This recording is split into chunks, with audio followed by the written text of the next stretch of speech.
First, introductions. My name is Jessica Cruz. I am a registered associate marriage family therapist. I am a born and raised Fresno place. I put Fresno place I come because I've been born and raised in Fresno. I'm Sunnyside Wildcat alumni. I received both my bachelor's degree in psychology and master's degree in counseling from Fresno State. And while I was attending my graduate program, I held a position as the president of first Chi Sigma Iota, which is the Counseling Academic and Professional Honor Society International. I have been in the field up to 6 years, spent 4 of those years working at a foster care agency as a family specialist, and then a social worker, and then ultimately a supervisor for an intensive treatment foster care program. And so about 2 years ago, I transitioned into private practice where I serve children, adolescents, families, and adults. My areas of focus include, I have to remember to do this. So my focus, excuse me, sorry. I'm like not used to doing this little bit, transitioning here. So I'm currently, and again, working in a private practice, and I currently focus on trauma, attachment issues, anger and stress management, grief and loss, depression, anxiety, systemic issues within families. And I am also currently in the process of becoming certified in a trauma-informed practice called eye movement desensitization and reprocessing therapy. And so, you know, right now, the focus of what brings us virtually here together today is I'm currently, this workshop is essentially intended to help increase kind of just the understanding and knowledge of our emotional wellness and ways to manage stressors. It's designed to build awareness of thoughts, feelings, and body sensations, and kind of how to make sense of all of these things that we're experiencing. And the workshop hopefully will be able to offer some self-care practices and explore some strategies to maximize the natural resources that, you know, we as a person, as a people have our own, and hopefully we can even give you some more to take or I guess bring into your home today. And so the first, again, the biggest piece for me is psychoeducation. I'm really big on, I believe that if we understand something, or usually what we don't understand is what we fear the most. And so my biggest thing is helping, you know, get some information out there to maybe relieve some stress. I mean, obviously we've been in quarantine for about 2 months. And so I know that there's a lot of material out there right now that's showing and sharing, you know, how we're experiencing this, but I'd like to just kind of put this together in a, you know, for anybody who has this background, who's tuning in right now, you might be familiar with some of the material that I'm going to put out there.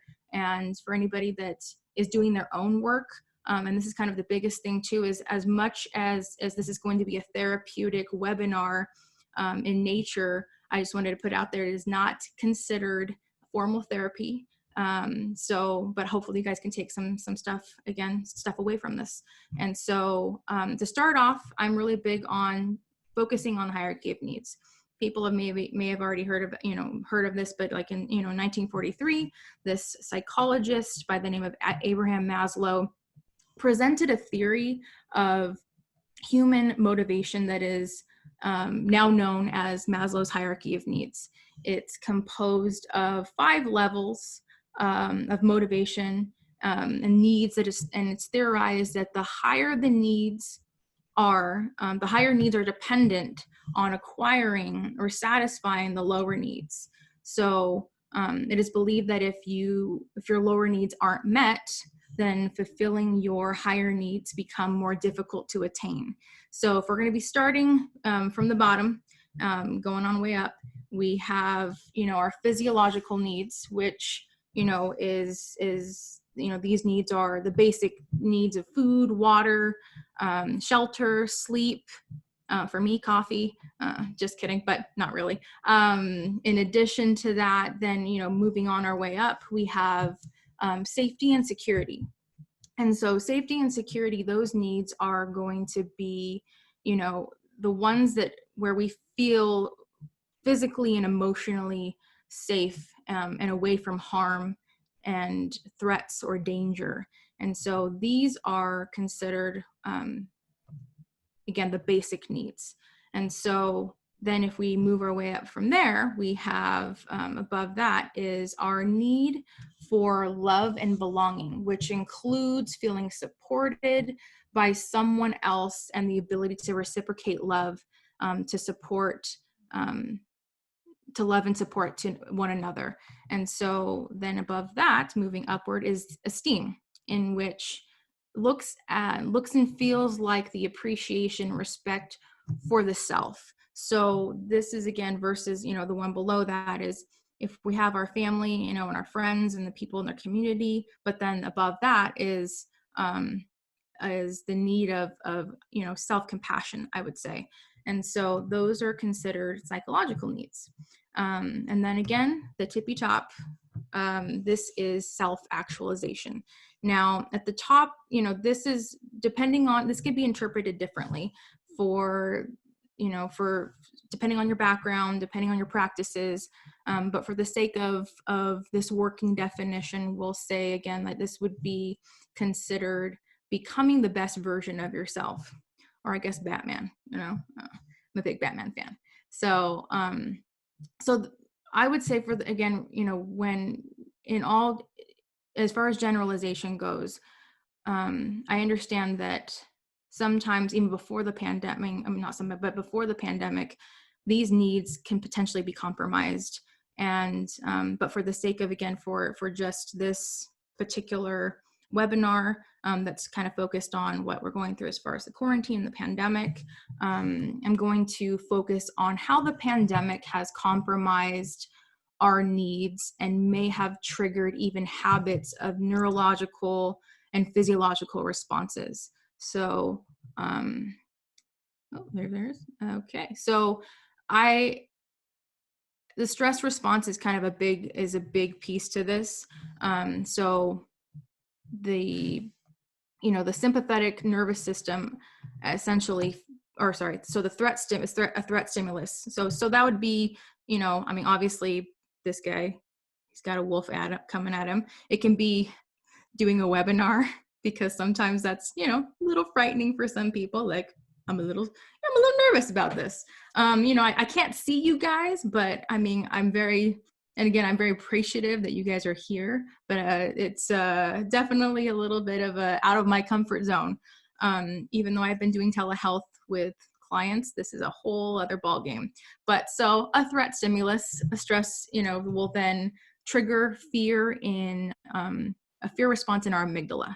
And then what happens from there is the hypothalamus activates the sympathetic nervous system, and which releases stress hormones.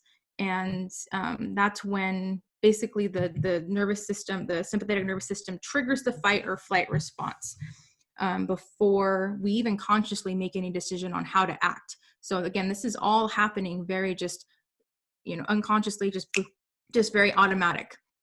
So fight, flight, you know, as we know, the FFF, that can, you know, some people, it may not look obviously running away. It could just be that you're avoiding something. You know, fighting, I would say maybe it's that person who's willing to get into an argument over something. You know, right now, I think the biggest thing that I'm seeing outside, and maybe you guys are also seeing, is right now people who are in survival mode, as we all kind of are collectively. Maybe it's, you know, fighting whether or not you want to go outside, especially as the ordinances have been lifted, as we know, will be lifted as of, I believe, on the 26th. So, but the fight, flight, freeze response, again, does what it does and gets us out, or avoids whatever we need to do. And then, of course, then the amygdala activates the sympathetic nervous system once the threat and the brain has perceived that the threat is no longer there. So remember, we're looking at something that's happening very quickly.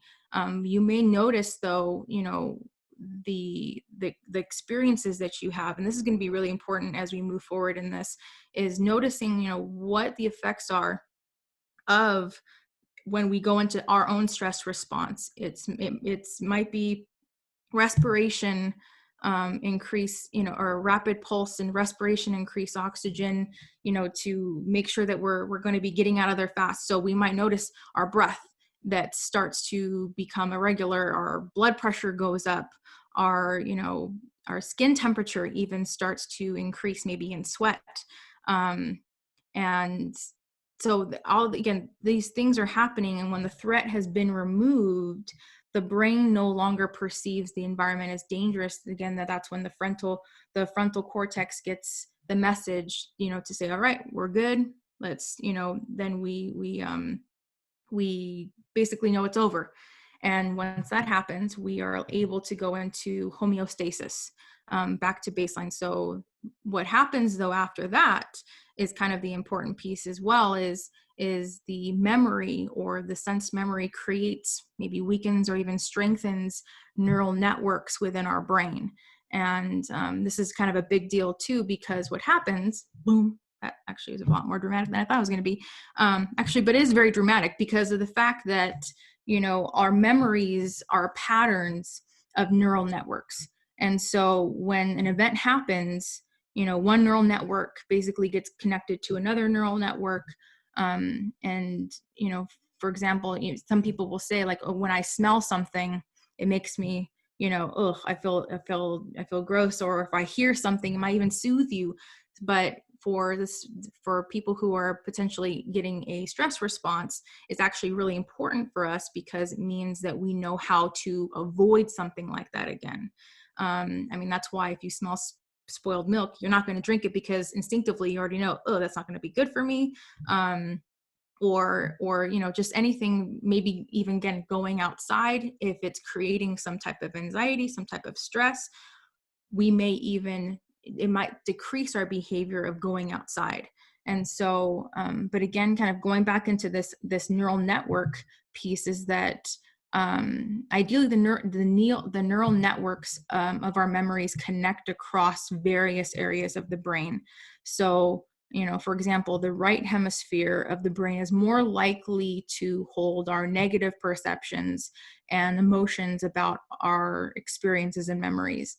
So, but in contrast, the left hemisphere is specialized for positive emotions. Neural networks that communicate across left and right hemispheres of the brain helps us express feelings with words, and integrate positive and negative perceptions of emotions.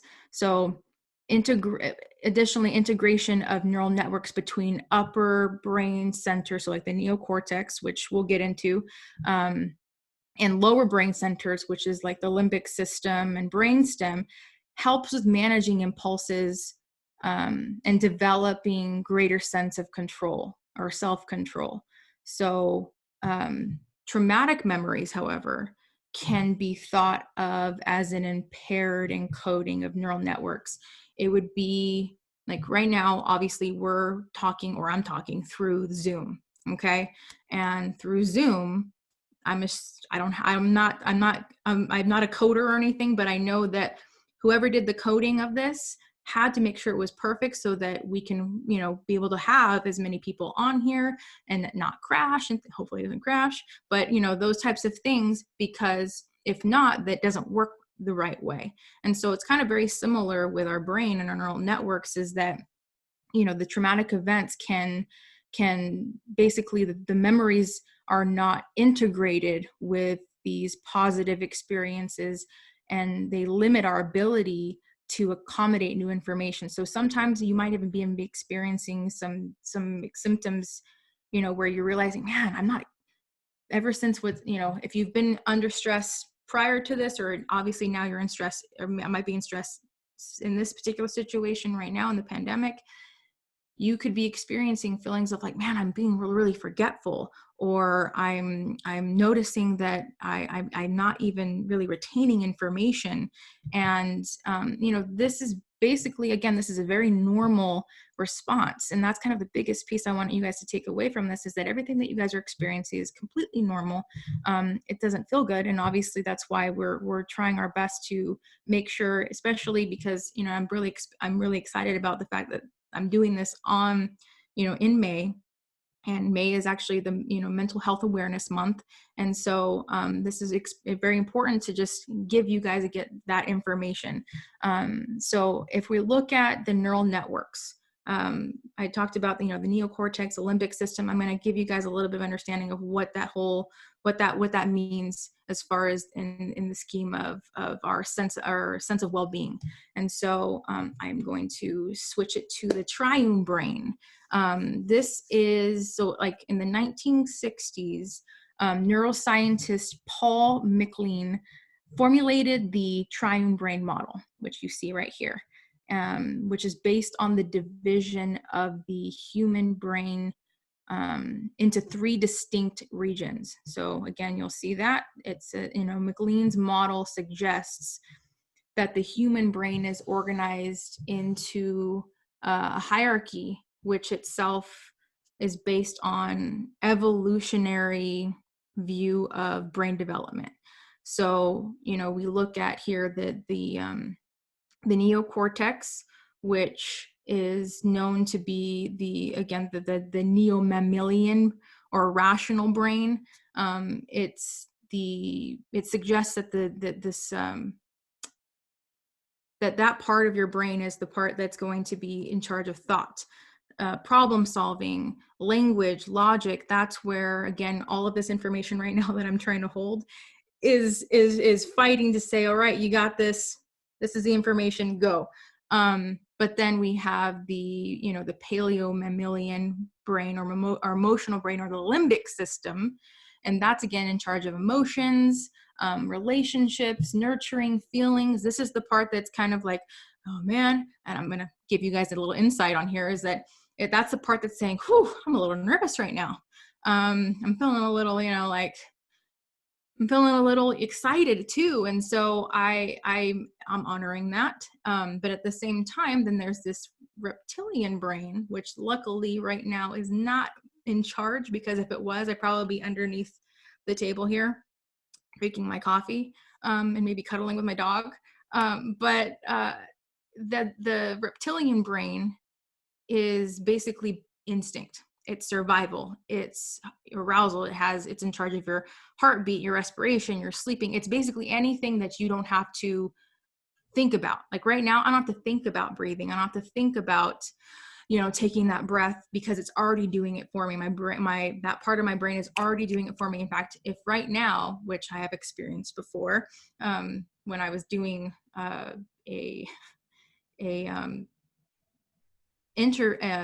was an intern over at community hospital when I was a senior in high school. And I remember going into the ER, and that was when I fainted. Yeah. Because I saw open heart surgery, but before that I saw some other, you know, not Grey's Anatomy type stuff. And when that happened, my body literally went into, uh-oh, she's not breathing. All right, we got to faint. And that's what happened. I woke up on the floor.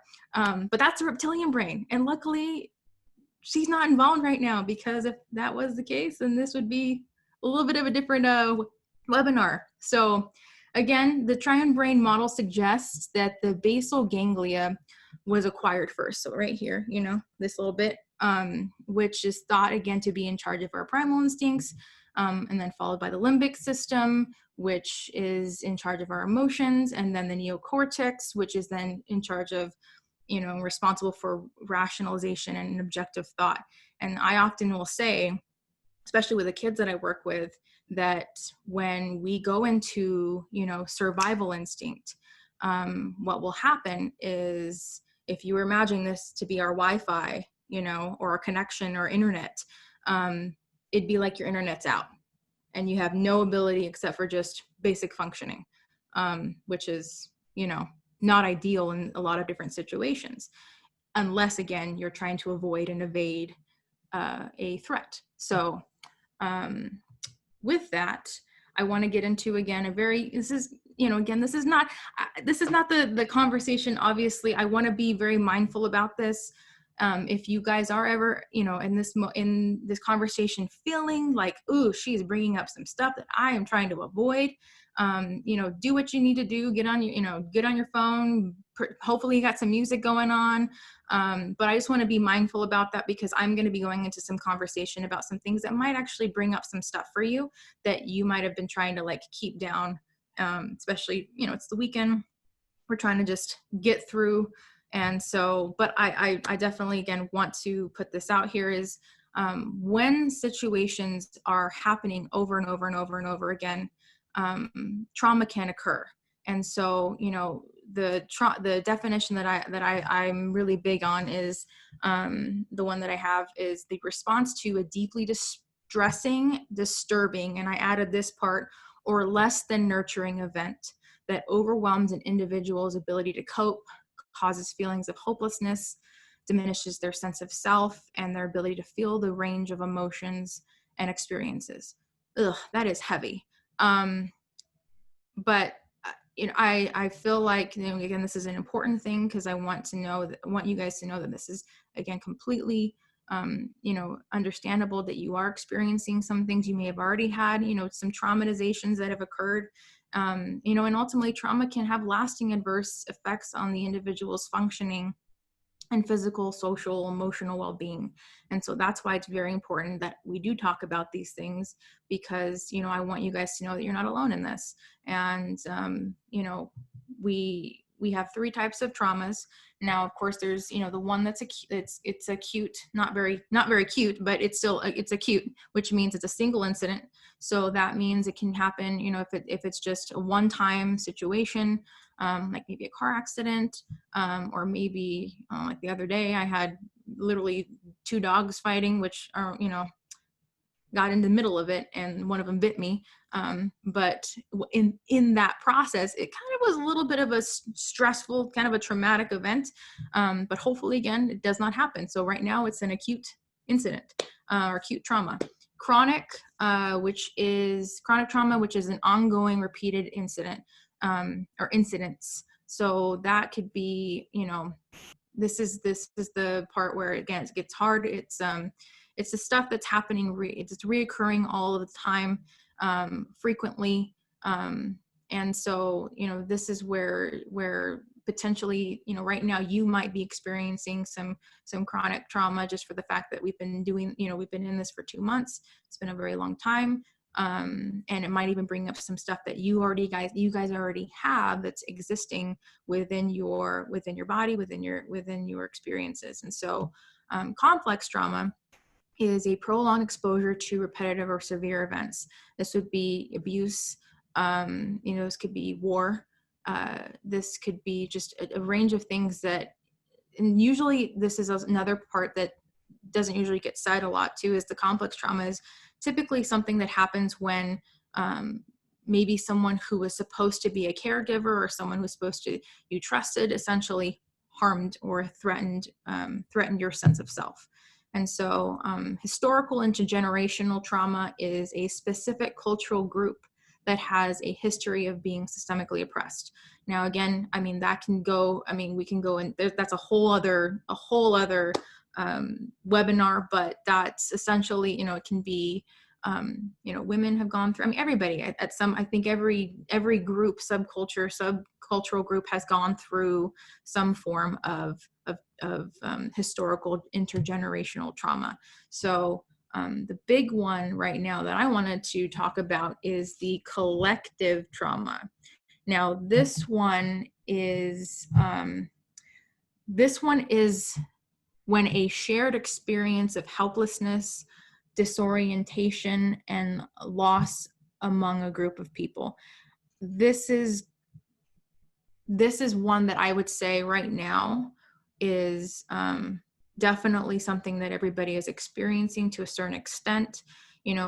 It's interesting for the fact that when I'm talking with clients, they're saying things that, of course, I'm being as empathic as possible on in a general basis, but this is the first time, at least for me, where I'm actually experiencing symptoms in live time as they're talking about it. And so that's really difficult and can be very heavy.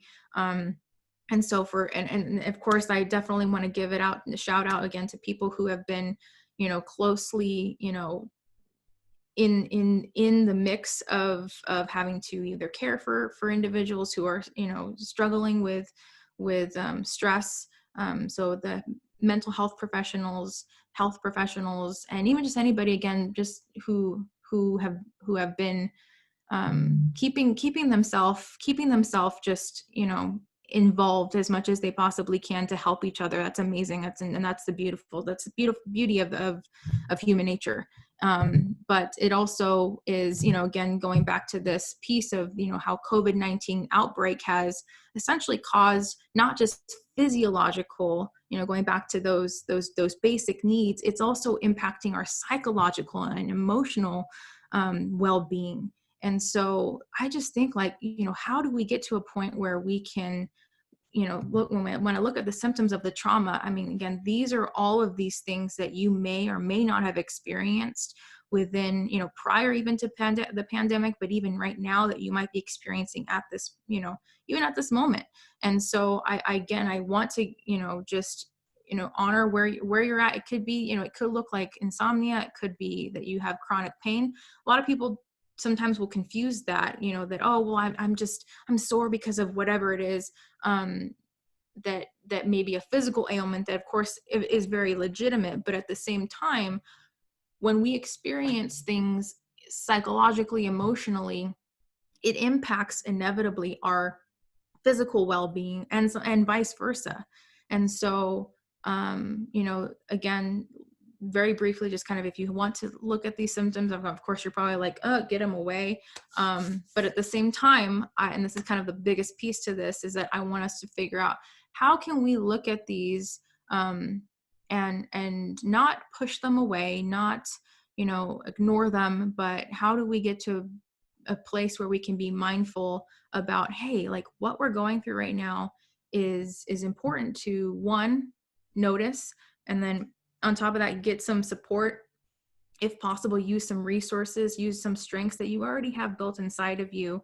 And then obviously, if we can, reach out to people as much as we can through, whether if it's Zoom, if it's going to a festival like that, like this. And so I want to look at, again, the biggest piece to this, and I want you to take away from, is mindfulness.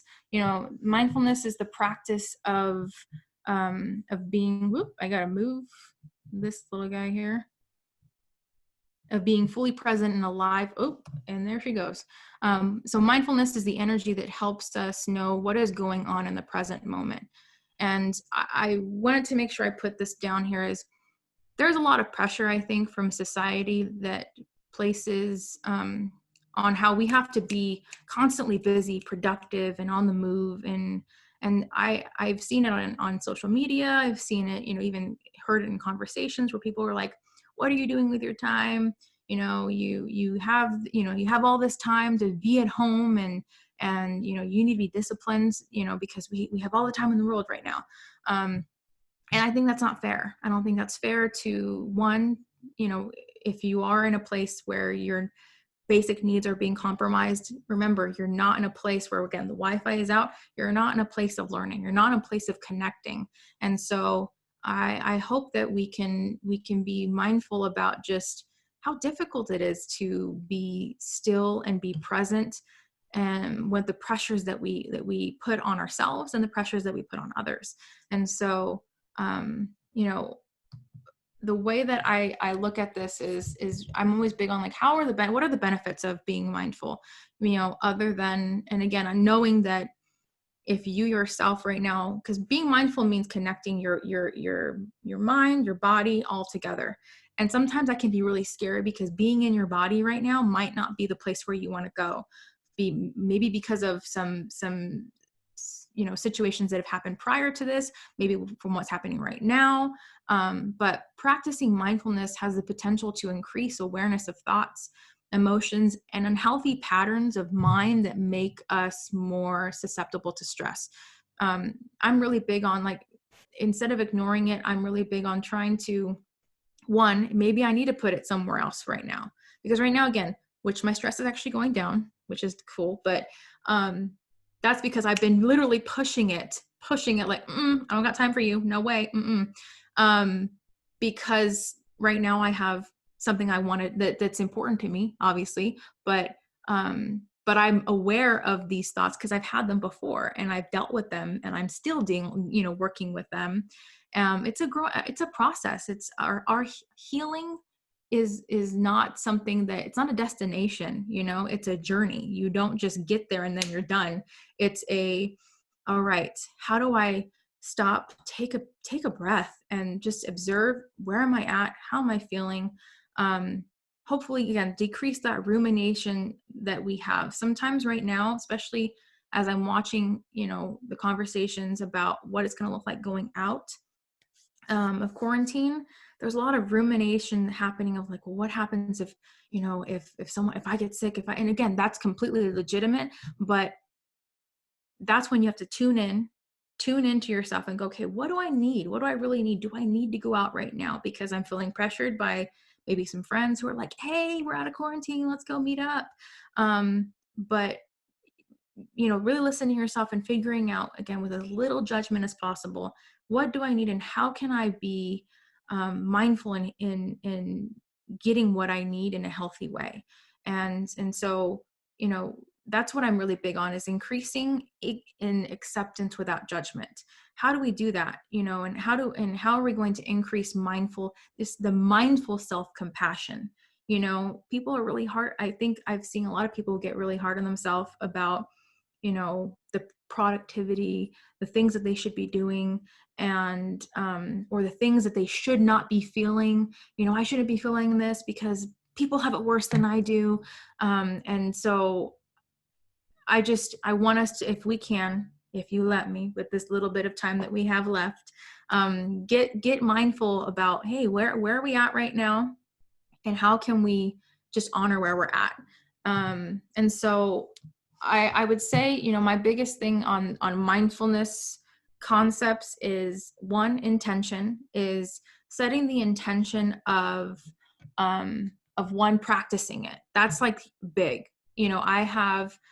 I have a lot of reasons to believe that there's a lot of intentions of us being able to do things like that we have to do, like the fact that we have to go to work, we have to do all of these different things that we have to do. But I think setting your intention of what you want that experience to look like is also another level of mindfulness. Attention, I would say, is mindfulness is about paying attention to your experience. So again, in the very beginning, as I said to you, I was feeling a little like, I'm feeling a little worried, feeling a little anxious, but I put attention to it. I even put it out there because I wanted you guys to know, and I wanted myself to know, all right, this is what I'm feeling. Let's work with it. Let's figure out, again, in my attitude toward it, mindfulness involves cultivating and accepting open and kind curiosity towards your experience and how you're holding stress. And then, acceptance. And acceptance for me is, again, this practice of looking into our experience, our situation, and exploring the senses, all the five senses, and how we are sensing ourselves into that moment. And so, I want to do a little thing before we do close up. It's about a 3-minute thing, but this right here is kind of what mindfulness in a nutshell, or in a triangle, I guess, because she's in a triangle, what it looks like. I understand, that people may not be able to just sit down right now and just like they're like, I'm moving, I'm a mom of however many kids, or I have to go to work, or whatever it is. I understand that this has to fit for what makes sense to you. So mindfulness can be literally when you're eating, It can be that when you're exercising, it can be when you're listening to music, when you're dancing. It can be when you go on to, the Modernist webinar that's coming out later tonight. Thank goodness, because I was going to join it and I would have had a couple drinks. But doing something like that mindfully. And so, but for the practice that if we want to really like, okay, let's do a midday mindfulness meditation, essentially. You're going to focus attention on the breath, and because that's kind of a good place to start. And just know when your attention starts wandering from the breath, just notice it. Don't be like, oh, I can't do it. Just be like, all right, unless you're like a competitive person like I am. But that's the beauty of this, is that all you get to do is just focus on the breath. Notice when it's going somewhere else, and acknowledge your current focus of attention. Maybe it's on the fact that I haven't eaten today. I'm kind of hungry. My husband right now, thankfully, is going and getting something to eat. But I am hungry, so I'm noticing that. Acknowledge it, and then redirect the attention. Just get it back on track. And if you have to do that over and over again, that's okay. That's okay. So that's not yet. So what I want to do is if you can, and again, this is, I hope, if you guys, or for whatever reason, don't feel comfortable doing this, please, that's okay. Just make it your own. But what I want you to do is, or if you can, if you have the ability to do that right now, if you're not driving, please, do not, well, one, you shouldn't be looking at this right now, but thank you if you are. So what I want you to do is, like, I want you guys to get into a space that, again, feel, if you're on the couch, if you're sitting wherever you're sitting, if you're laying somewhere, but I want you to begin by bringing your attention to your body. And if you want, you can close your eyes. If not, it's totally okay. I can't see them anyway. But whatever's comfortable for you. And I want you to notice your body seated wherever you're seated. And I want you to feel the weight of your body on the chair, maybe on the floor, wherever you are. And I want you to take a few deep breaths. Take a few deep breaths. Usually it's in through the nose, out through the mouth. If you want, you can hold the top, depending on how, you might be on a whole other level of Yoda status on this. But I want you to take a few deep breaths. And as you take a deep breath, bring in more oxygen into your body. And as you exhale, have a sense of relaxing more deeply. And you can notice your feet on the floor, notice the sensations of your feet touching the floor, the weight and pressure, vibration, heat. You can notice your legs against the chair, maybe the pressure, the heaviness, the lightness. Notice your back against the chair, and bring your attention to your stomach area.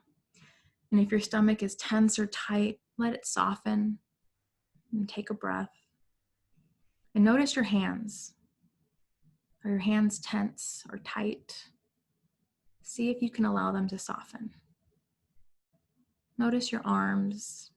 Feel any sensation in your arms. Let your shoulders be soft. Notice your neck, your throat. Let them be soft. Relax. Soften your jaw. Let your face and facial muscles be soft. Then notice your whole body being present. And take one more deep breath. And be aware of your whole body as best you can. And when you're ready, you can open your eyes. Unless your eyes have already been open. That's just a little taste of what I think you guys can exercise. There's so many different resources out there. And in fact, if you guys have any questions or have any comments, I'm going to give a little bit of time right now. But really quick, I wanted to just put this out because this slide came like almost literally yesterday, for the fact that I found out that the quarantine or the ordinance was going to be lifted in Fresno. And so I want you guys, if you can, to just when you're transitioning into quarantine was obviously a big deal. And I think transitioning out of quarantine has a lot of people also very fearful. And so I want you guys, if you can, I'm going to leave you with this too, is define your not ready list. So like the stuff that you're like, ooh, I don't think I'm ready to go out and do anything right now. And that's okay. And identify your comfort list, go into some things that you think, you know what, I think I'm comfortable with going to, the farmer's market, which, or I feel like I'm comfortable going into what, the place where all the food is at the food trucks that Fresno Street Eats put together for today. Honor, and of course, honor your family member's your partner's list of not ready lists, because you might not be on the same page. And hopefully you guys can share these things and communicate with each other what you feel is on your not ready and your comfort list. And be flexible. Allow yourself to be flexible and give yourself permission to change your mind based on your experiences. So maybe you start feeling a little, ugh, I don't want to do this, and then you come back, and that's okay. I think I saw the other day that they said quarantine originally was actually, it meant to retreat. And so if you have to retreat, that's okay. Especially as we start getting new data information emerges, allow yourself to adjust accordingly. And so I understand, like my time is basically up, but I do want to give like a couple minutes if you guys have been commenting or anything, or have any questions. I'm also going to leave my contact info here at Jessica Cruz. This is my email, and I do have an Instagram that I just decided to open because of this event. And again, I really appreciate just the fact that you are here, that you are present, that you are, and the fact that you are making the best and making the most of the time that we do have. And also know that, again, there's if for whatever reason, if today all you did was yoga and watch me, all right, that's cool, or if you didn't do a couple loads of laundry, which I got to do right now, that's okay too. So I am going to stop sharing this here, and I am going to open up the chat really quick. Awesome. Great. Well, I'm excited. Again, thank you so much for your time. And please, if you have any other questions, feel free to email me.